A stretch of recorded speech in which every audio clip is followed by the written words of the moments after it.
this other zine, this black and white zine. Love how this picks up the light. Look at that. Oh, yeah, yeah. This is like a reproduction of 80s comics, and it's kind of fun in its own kind of silly way. But he showed off the 86 zine, of course, on the kayfabe channel.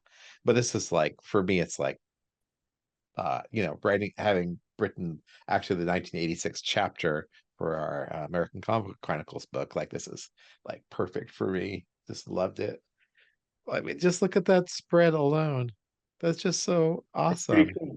Yeah, I actually had that on my list too, so I'm glad that you talked about it. Well, what did you think of it?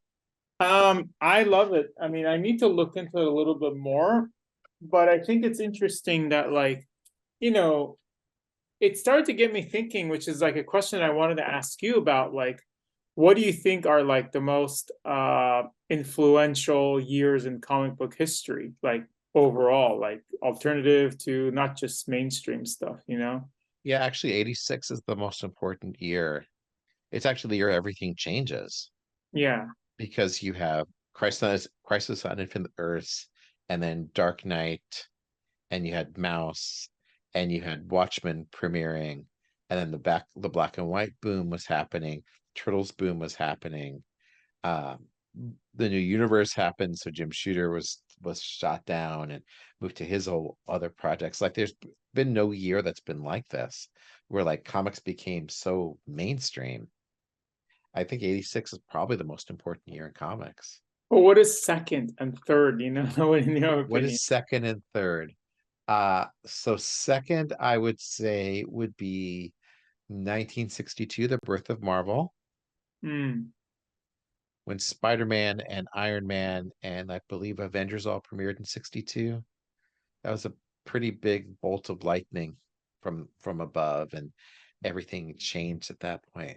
What would be number three, though? That's a good question. Do you have any opinions? I mean, I'm not the historian that you are.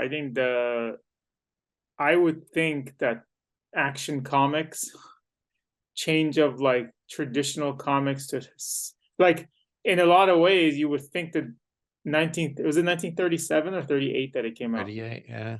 and that was probably like the doom of the comic book industry in America because it's moving from everything to just superheroes, right? Superheroes are becoming popular and like everything else is kind of diminishing as superheroes are growing, and then now American comics are known for superheroes. I Yeah, think that's a that good that's a Action good call. comics would be. Other than that, I would just think I don't know when the boom of the newspaper, is it newspaper comics or like daily comics, because those were like they were the superstars, right? The daily comics artists. So like I don't know, like Dick Tracy type of stuff, like because they made a lot of money. They were like one of the richest, some of the richest people were like cartoonists for in the early 30s or 20s or whatever. Yeah, people like Al Cap and uh the the guy who did Flash Gordon. Oh my God, I'm having a Sunday morning. Uh, we're like huge rock star creators. I mean, people Mm. follow their careers forever. Milton Caniff was like world famous, not just in the comics world, but uh, really famous. And because the way syndication worked, if you were picked up by more than a certain number of newspapers, you were making crazy amounts of money, Mm-hmm. like like similar to what like Hollywood stars were making at the time. Yeah, I think that's Alex Raymond was the name I was searching for. and then I don't know, would I Like would think even up to like Charles Schulz was making like great money with Peanuts, obviously. Bill Watterson might be the last of them. Burke Breathed, maybe. I Like those mean people. Gilbert guy, what's his name? That guy made a lot of money. God, Adams, yeah, mostly from marketing and merchandising, which has always been part of the deal. Yeah, that's true. But I mean, it was syndicated on newspapers, and it was like Yeah. famous. So, I mean that, but I'm saying that because like one of the reasons Charles Schulz became so rich is because Peanuts was everywhere. TV mhm. shows and advertisements and toys and everything else that it became like this just part of American life. Yeah, yeah. I mean, some of the other years, I think the 90s, because of the immense amount of sales they had. I think that was the most amount of sales they had, like in terms of money.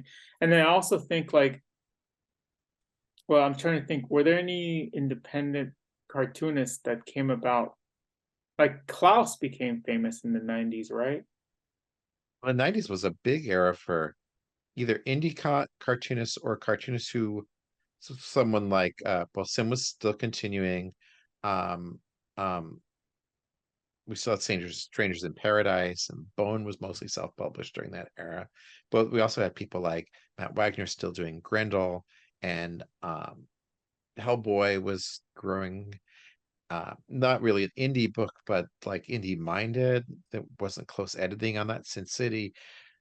Uh, Sin City, and The Next Man by John Byrne, and March, all kinds of books like that. Uh, Monkey Man and O'Brien and all that stuff too. Actually, yeah, I guess if I was going to pick another year, I might pick 1993, which is basically the peak and the beginning of the drop of the comics industry.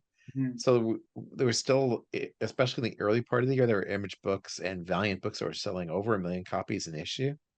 I think the Magnus, excuse me, Turok Dinosaur Fighter #1 came out that year and sold like 1.75 million copies. Just insanity, right? And within 2 years, everything dropped off a cliff and literally was selling like 17,000 copies instead of 1.75 million. Uh, but there was also this amazing boom in 1993 where all these publishers started jumping into the comics industry.